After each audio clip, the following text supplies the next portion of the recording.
First, I want to make it clear who this video is addressed to.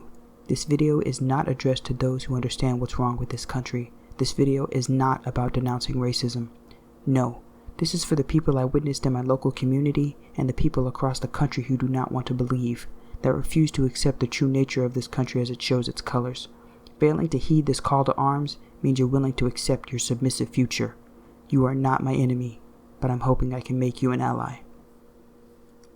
Systemic racism is not a new concept. It's been well developed in this country for centuries. It took time for it to finally come to light, and it's an ugly monster to face. I don't blame you for being afraid of it, but you need to understand this. If they finish us, and I'm talking about all the people who are fighting back, they're coming after you next. They've attacked and oppressed us Black Americans because we were the easy targets. We were different. Our humanity was stripped away. Our privileges, non-existent. We started in this country as nothing more than free labor and property, and the system time and again wanted it to stay that way. But we resisted, we fought, we protested, and even though we lost so many people, it was not in vain, because I have the privilege now to sit here and make a video in resistance instead of hunched over in a field picking cotton. I've learned that privilege is a fragile thing. As a Black man in America, I'm privileged to be here. I'm privileged to be Black, to have a history of fighters who went through hell and back to allow me to have a future I can control, to let me drink and eat in the same restaurants and use the same bathrooms as you do, to have the ability to continue the fight for what's right in this country as a citizen and protect its basic ideals. But those are where my privileges end. To this day, I don't have the basic privileges in this country. I don't know what it's like to not be discriminated against and targeted because of the color of my skin. I don't know what it's like not having to constantly resist and fight to be treated as a human being. I don't know what it's like not having a history filled with pain, bloodshed, and trauma.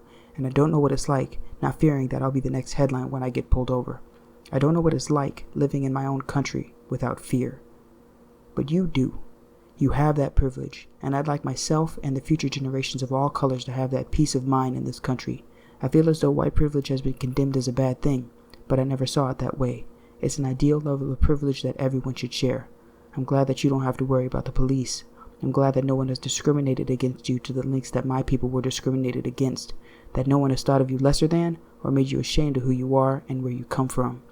I'm glad you don't have to go through the pain that I and so many other Black people have suffered since the dawn of this country.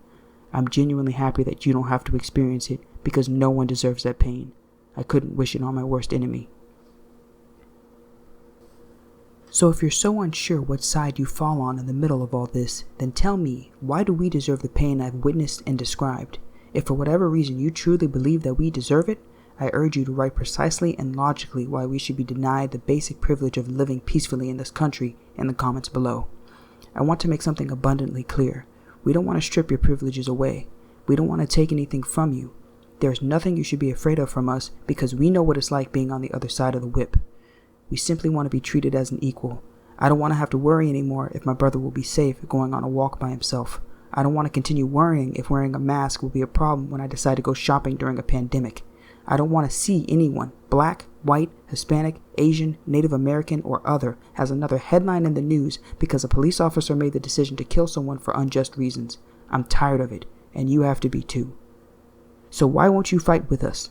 All of our voices are loud. The world is coming together against us, but they aren't loud enough without your help.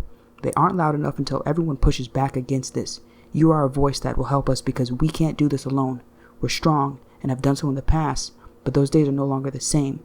When the police are opening fire on anyone, indiscriminate of their race, for the sole reason of standing up for what's right, this is no longer just a race issue. This is an issue of power and control. And if you think for a second that siding with them will buy you a ticket to safety, you're only prolonging the inevitable for yourself. They aren't going to stop after they suppress the remaining group of sane people who won't take it anymore.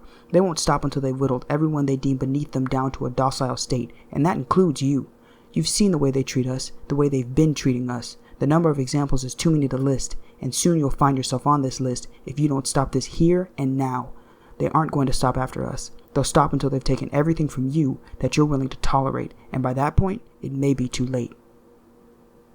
I can't speak for you, but I know I'm sick and tired of Black citizens dying in the street from police. I'm sick and tired of seeing headlines about unnecessary and unjust death. I'm sick and tired of being afraid in my own damned country. I'm sick and tired of police officers who have sworn to protect its citizens attack, maim, and murder them time and again in cold blood without ramifications for their actions. And I know I'm not alone. The black community has been sick and tired of this treatment since we were brought here against our will.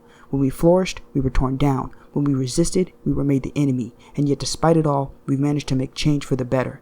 And now it's not just blacks that they're targeting. The people of this country are labeled terrorists. The citizens who pay their taxes and work hard for its success are being attacked. And it's only we, the people, who can stop this mistreatment.